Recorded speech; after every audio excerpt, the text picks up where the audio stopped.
Hola, buenos días, ¿qué tal? Bienvenidos a una emisión más de Visión Internacional.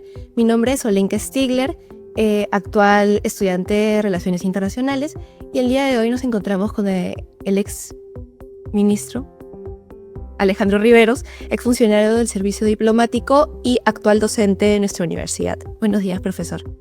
Buenos días, Olenka. Un gusto estar acá. El gusto es mío. El día de hoy tocaremos un tema en la actualidad que está siendo muy hablado, que ya pasó hace unos 2 meses aproximadamente, que es sobre la ley marcial en Corea del Sur, que se aplicó aproximadamente en el mes de diciembre. El intento de imponer la ley marcial en Corea hace unos meses generó un fuerte debate tanto a nivel interno y tanto a nivel internacional.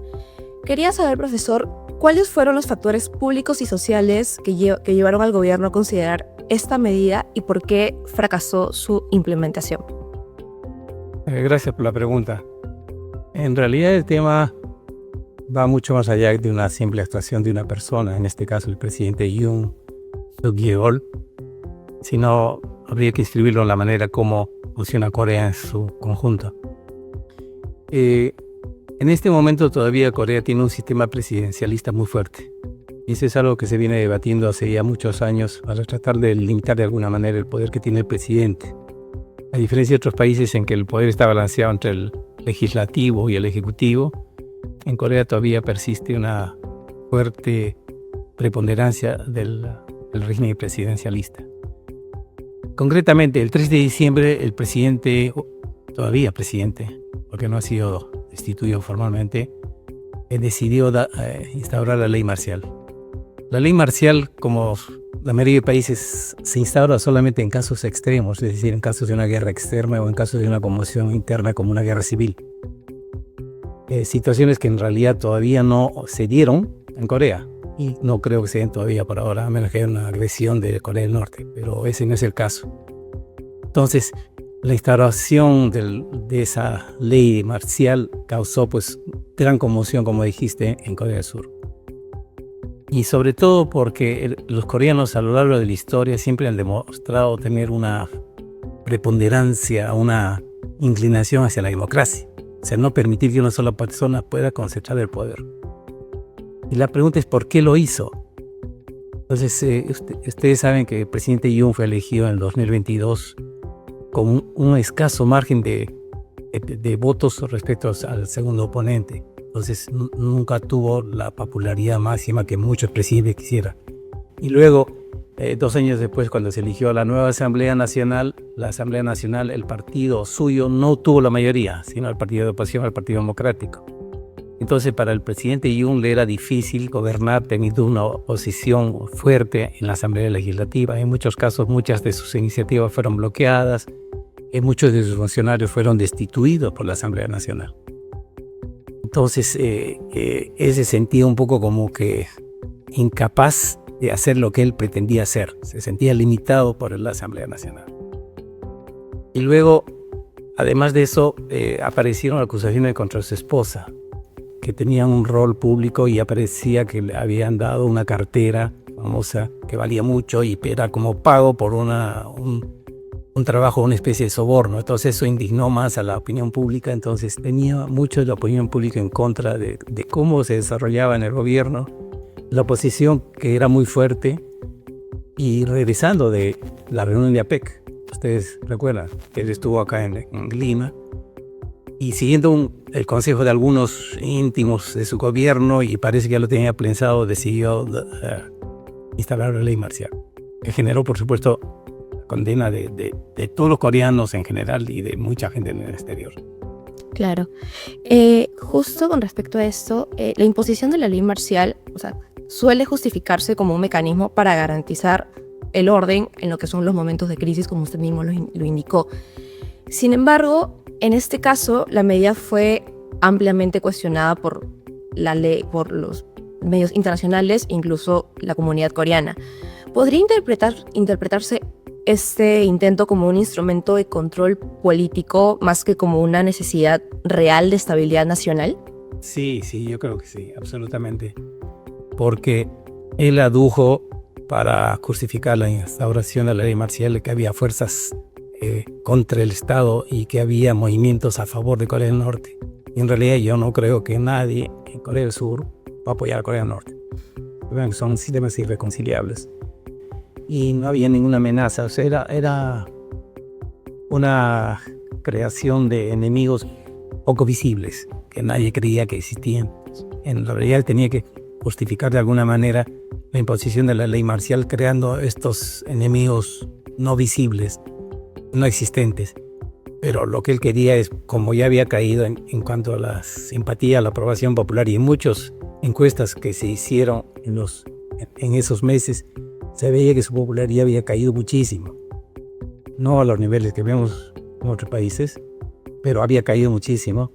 Entonces él pensó que de alguna manera eso podía levantarle la aprobación y sobre todo, creo que en realidad el fondo de todo es detener, encarcelar a los que estaban en la oposición más activa contra él.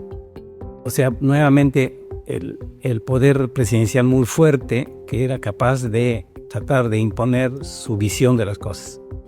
Pero como dije anteriormente, el pueblo coreano, y eso se ve desde la época en que era colonia de Japón y a lo largo después de la guerra y todo, el pueblo coreano siempre ha tratado de buscar una manera de democratizar al país.